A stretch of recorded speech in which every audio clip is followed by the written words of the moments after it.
हे महेश्वर, आज कैलाश पर आकर ऐसा लग रहा है जैसे यहाँ का कण कण आनंद का प्रपात बन गया हूँ। हे महादेव, ऐसा अद्भुत दृश्य और प्रकृति का विलक्षण रूप कभी नहीं देखा।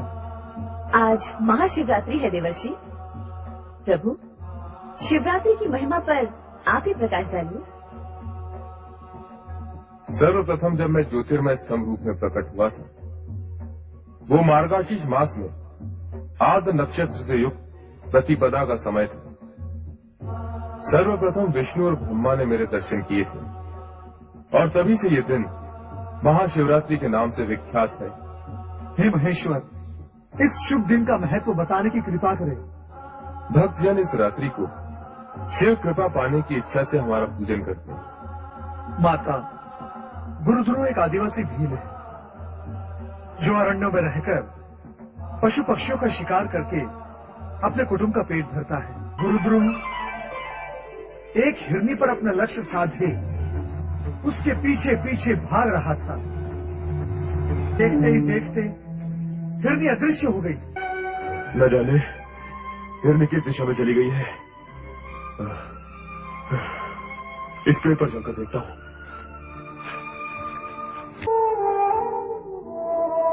गुरुद्रोह जिस वृक्ष पर चढ़ा था वो वृक्ष बिल्व वृक्ष था, जिसके नीचे एक प्राकृतिक शिवलिंग बना हुआ था।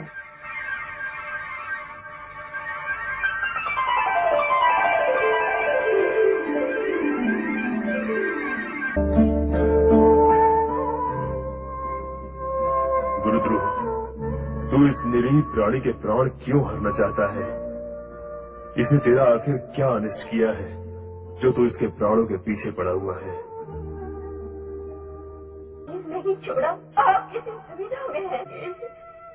नहीं नहीं, मेरे मन में कोई दुविधा नहीं है। मुझे तुम्हारा वध करना ही है। मेरे पति और बच्चे मेरी प्रतीक्षा कर रहे होंगे। बस मुझे इतना समय दे दीजिए कि उनसे एक बार मिलो। और तुमने छल किया तो? तुम न लौटी तो? मैं आऊंगी, अवश्य आऊंगी, ये मेरा वचन रहा। प्राणों के भय के आगे वचन झूठे पड़ जाते हैं।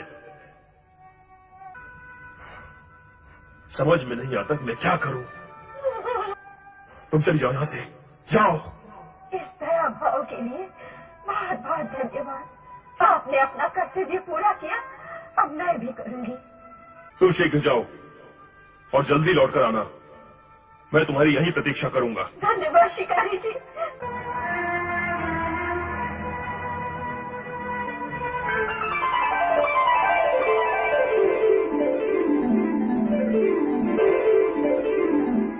कुछ समझ में नहीं आ रहा मैं क्या करूं। ये मेरे मन को क्या हो रहा है? दया, ममता, करुणा, मैंने तो इन भावों को पहले कभी नहीं जाना, कभी नहीं समझा। मुझे अपने आप को संभालना होगा। शिकार करना मेरा कर्म है, मेरा धर्म है। मैं उसे नहीं छोड़ सकता।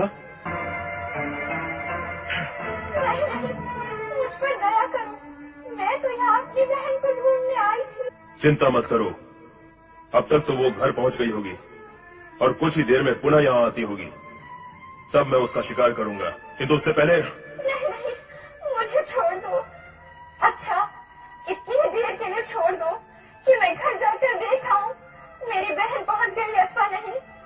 चलो ठीक है, मैं तुम्हारी भी प्रतीक्षा में ही बैठा रहूंगा।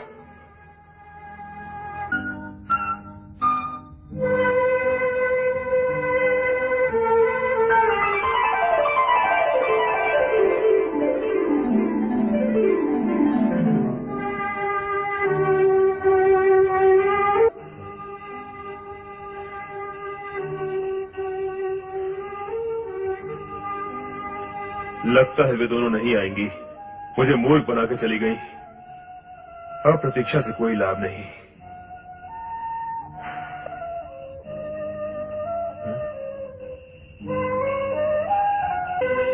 नहीं, मुझे मत मारो। मैं तो यहाँ अपनी पत्नी को ढूंढने आया था। वो मुझसे कह कर गई थी कि तुम लोगों से मिलकर लौटेगी, किंतु लौट कर आई नहीं। लगता है अपने वचन से फिर गई है।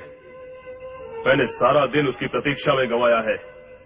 मेरे बच्चे भूख से तड़प रहे होंगे, मेरी पत्नी मेरे लिए चिंतित होगी।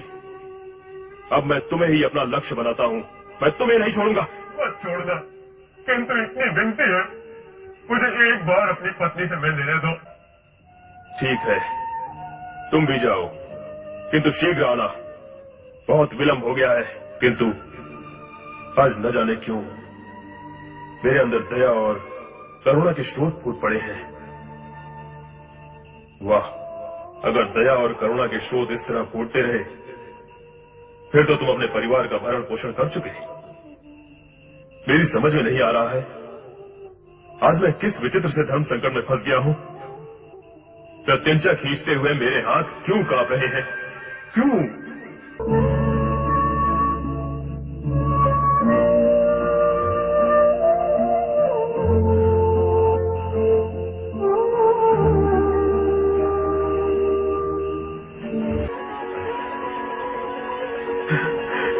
प्रभु, आप, प्रभु, प्रभु, मैं क्या करूं भगवान, मैं क्या करूं? निर्दोष जीवों की हत्या करना मुझे अच्छा नहीं लगता, परंतु अपने परिवार का भरण पोषण करने के लिए मुझे ये पाप भी करना पड़ता है। अब आप ही बताइए प्रभु, मैं क्या करूं? मुझ पापी का कल्याण कीजिए प्रभु। हम अपने वचन के अनुसार यहाँ आ पहुँचे हैं। अब तुम अपना बाण उठाओ और अपने कर्म का पालन करो। नहीं नहीं, मैं तुम्हें नहीं मारूंगा, मुझे अपने परिवार का भूखा मरना स्वीकार है, किंतु तुम निर्दोषों की हत्या करना नहीं, कदापि नहीं।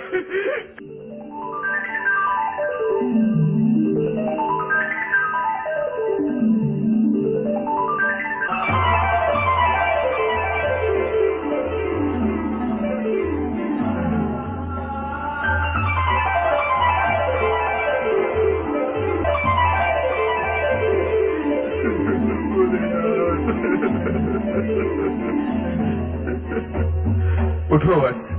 प्रभु, प्रभु, आज से तुम्हें ऐसा काम नहीं करना पड़ेगा जो तुम्हें पाप और आत्मग्लानि के बोझ तले दबाता जा रहा है। प्रभु, किंतु इतनी कृपा मुझ जैसे दीनहीन व्यक्ति पर क्यों? आज महाशिवरात्रि है।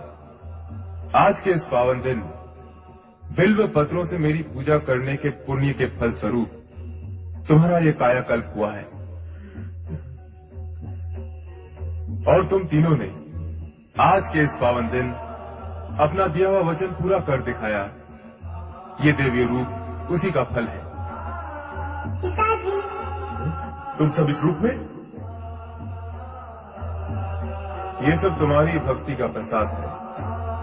आज महाशिवरात्रि के दिन मेरी पूजा करने के फल स्वरूप तुम अपने पूर्व पापों से मुक्त हो गए हो और श्रृंगवेरपुर के राजा बन गए हो। गुरुध्रुव, महाशिवरात्रि के दिन तुमने शिव आराधना करके शिव भक्तों के अध्याय में अपना नाम अमर कर दिया है। जो भी शिव भक्त महाशिवरात्रि के दिन तुम्हारी ये कथा सुनेगा उसे वो सारे पुण्य प्राप्त होंगे जो तुम्हें हुए हैं। कल्याण भव।